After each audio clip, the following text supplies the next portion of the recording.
সবাইকে স্বাগতম জানাচ্ছি। তো আমি আবার আজকে তোমাদের সামনে উপস্থিত হলাম যে বিষয়ে ক্লাস নেওয়ার জন্য, সেটা হলো যে আজকে যে পরীক্ষা হলো 2025 সালের, অর্থাৎ রাজশাহী বোর্ডের এই যে সৃজনশীল প্রশ্ন, সেই সৃজনশীল প্রশ্নের এখানে তোমরা যে প্রশ্নটা এখন দেখতে পাচ্ছ, সেই প্রশ্নটা কিন্তু এখানে 4 নম্বর প্রশ্ন যেটা এসেছিল, অর্থাৎ বস্তুর যেটা ষষ্ঠ অধ্যায়ের প্রশ্নটা, সেই প্রশ্ন নিয়ে আমি আজকে আলোচনা করব। তো এখানে প্রথম অবস্থায় যে প্রশ্নটা দেওয়া হয়েছে, দেখো যে এখানে বলা হয়েছে কোনো স্থানের সকালের তাপমাত্রা ছিল 10 ডিগ্রি এবং শব্দের বেগ ছিল 338 মিটার পার সেকেন্ড। দুপুরের তাপমাত্রা বৃদ্ধি পেয়ে 33 ডিগ্রি হলো।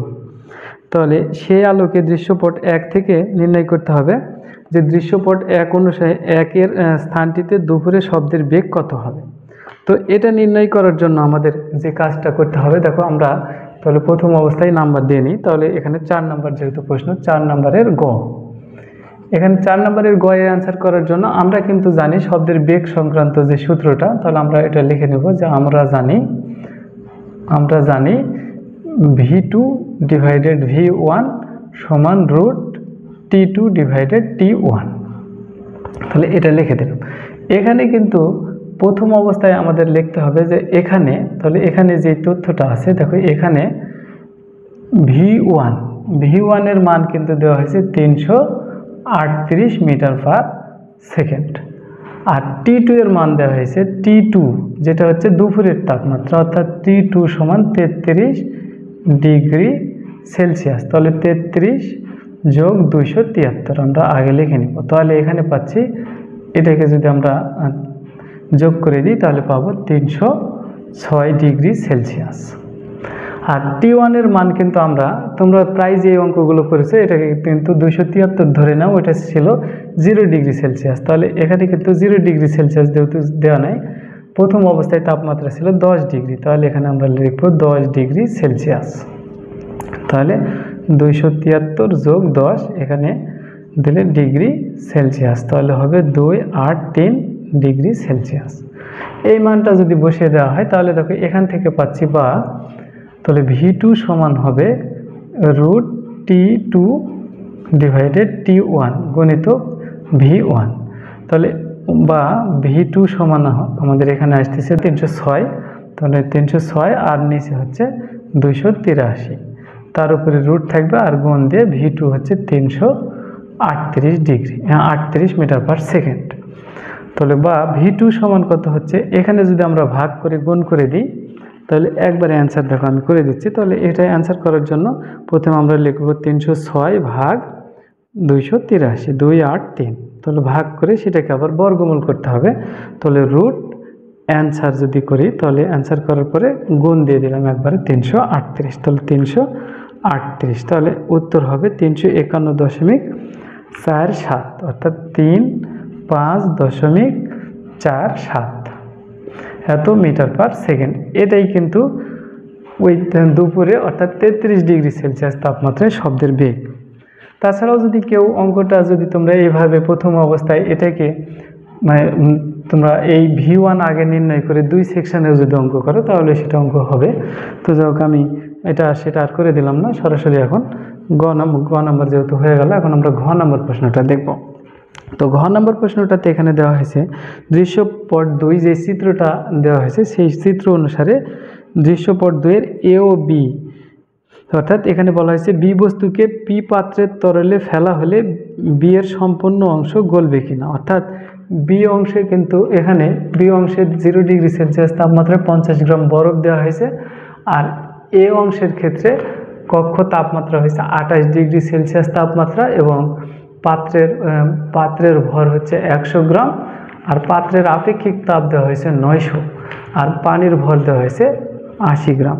তো যাই হোক, সেই আলোকে আমরা দেখি যে সম্পূর্ণ বরফ গলবে না সেটা নির্ণয় করার জন্য।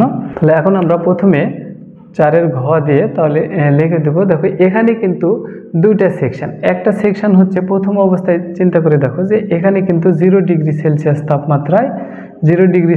তাপমাত্রায় কত গ্রাম, অর্থাৎ 50 গ্রাম বরফ আছে, এটা তো 50 ডিগ্রি। আর এই জায়গাতে যে পাত্রটা আছে সেই পাত্রের কিন্তু এখানে 100 গ্রাম পাত্রের ভর দেওয়া হয়েছে, আর কক্ষ তাপমাত্রা আছে 28 ডিগ্রি সেলসিয়াস। তাহলে 28 ডিগ্রি সেলসিয়াস, আবার এটার মধ্যে পানি আছে কিন্তু 80 গ্রাম পানি আছে, 80 গ্রাম পানি, তার তাপমাত্রা হচ্ছে কক্ষ তাপমাত্রা যেহেতু, তাহলে 28 ডিগ্রি সেলসিয়াস। তাহলে এটা তাপ বর্জন করবে, এই তাপ বর্জন করে সে 0 ডিগ্রিতে আসবে, 0 ডিগ্রি সেলসিয়াস তাপমাত্রার পানি পর্যন্ত আসবে। আর এই 0 ডিগ্রি সেলসিয়াস তাপমাত্রার বরফ 0 ডিগ্রি সেলসিয়াস তাপমাত্রার পানিতে রূপান্তরিত হতে সে তাপ গ্রহণ করবে। তাহলে এটা হবে গৃহীত তাপ, আর এটার দুইটা সেকশন থাকবে, সেটা হচ্ছে বর্জিত তাপ। তো সেটা নির্ণয় করার জন্য দেখো, প্রথম ক্ষেত্রে বরফের ক্ষেত্রে যদি আমরা লিখি, তাহলে বরফের ক্ষেত্রে এখানে কিন্তু দেওয়া হয়েছে, আমরা জানি যে গৃহীত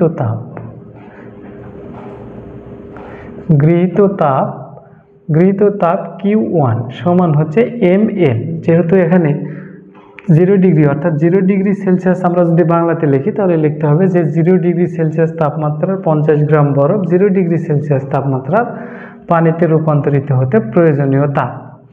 তাহলে এখানে কিন্তু দেওয়াই হয়েছে, দেখো এই পাশে কিন্তু দেওয়া আছে যে ভর, এখানে m সমান দেওয়া আছে কত, 50 গ্রাম।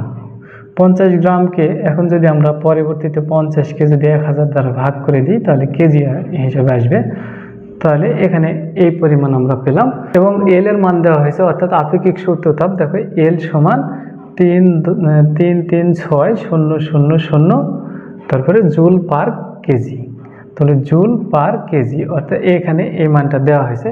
তাহলে এখানে গৃহীত তাপের মান পাচ্ছি, বা Q1 সমান মোট আমরা 50 ভাগ 1000 আর গণিতক এখানে 336,000, এই 3টা শূন্য যদি আমরা কেটে দিই, তাহলে দেখো এখানে হচ্ছে মোট 50 গণিতক 336।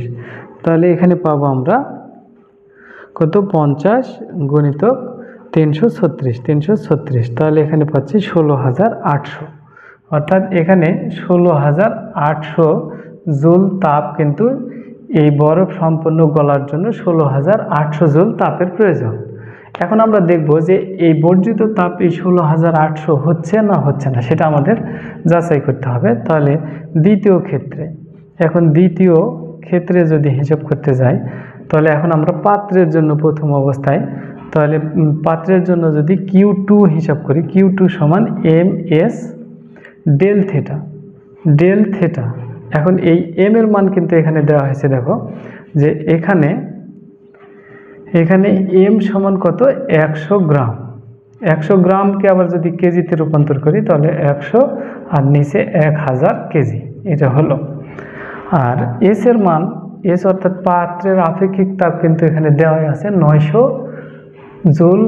Joule KG per kelvin. তাহলে এখানে 900 জুল কেজি পার কেলভিন এটা দেওয়া আছে। আর ডেল থিটা, এটার মান কিন্তু আসলে 28 ডিগ্রি থেকে 0-তে যাবে যেহেতু, তাহলে এখানে সেলসিয়াস সমান 28 ডিগ্রি সেলসিয়াস, এই মানটা এখানে পেলাম আমরা। তাহলে এখানে যদি বসিয়ে দিই, অতএব θ2 সমান আমাদের মান পাচ্ছি আমরা এখানে উপরে 100 আর নিচে 1000 গণিতক এস এর মান যেহেতু 900, তারপরে এখানে 28 সরাসরি লিখে দিলাম। তাহলে এই শূন্য দুটো কেটে গেল, আর এখানে একটা, তাহলে এখানে 10 থাকলো, তাহলে হচ্ছে 10, 9 আর 28 গুণ করতে হচ্ছে।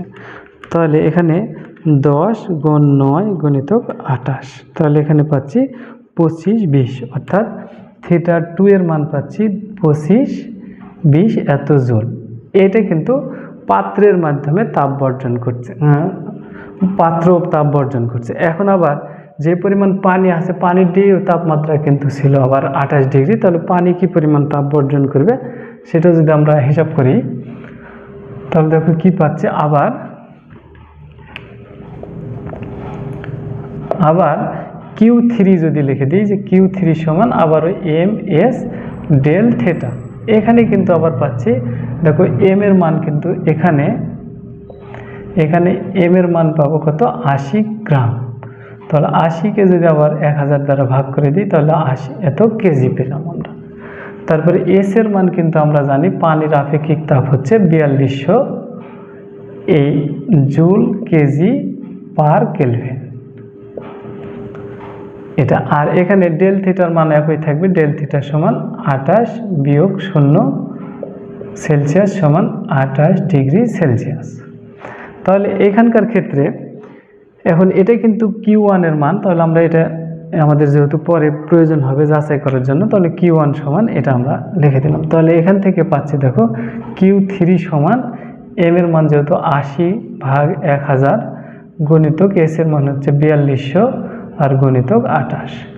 তাহলে এই শূন্য শূন্য দুইটা কেটে দিলে, এখান থেকে একটা কেটে দিলে, তাহলে মোট অতএব Q3 এর মান পাচ্ছি আমরা 8×42 × 28। তাহলে এখানে মোট হিসাব করলে আমরা পাবো 8×42 × 28। তাহলে এখানে পাচ্ছি 9408, অর্থাৎ 9408 জুল তাপ, এই পরিমাণ তাপ সে বর্জন করবে। অর্থাৎ তাহলে মোট বর্জিত তাপ কিন্তু হচ্ছে এই দুইটা, আর গৃহীত তাপ হচ্ছে এটা। তাহলে এখন আমরা দেখব যে এই দুইটা যোগ করে এর সমান হচ্ছে কিনা। তাহলে সেটা যদি যাচাই করতে চাই, তাহলে দেখো এখন অতএব Q2 + Q3 সমান কত হচ্ছে, এখানে যেহেতু Q2 এর মান হয়েছে 25, তারপরে 20 যোগ Q3 এর মান পেলাম 9408, তাহলে এত জুল সমান হচ্ছে এই দুইটা যদি আমরা এখন যোগ করে দিই, তাহলে 9408 যোগ হচ্ছে 25 20, তাহলে মোট হচ্ছে 11928, অর্থাৎ 11928 জুল।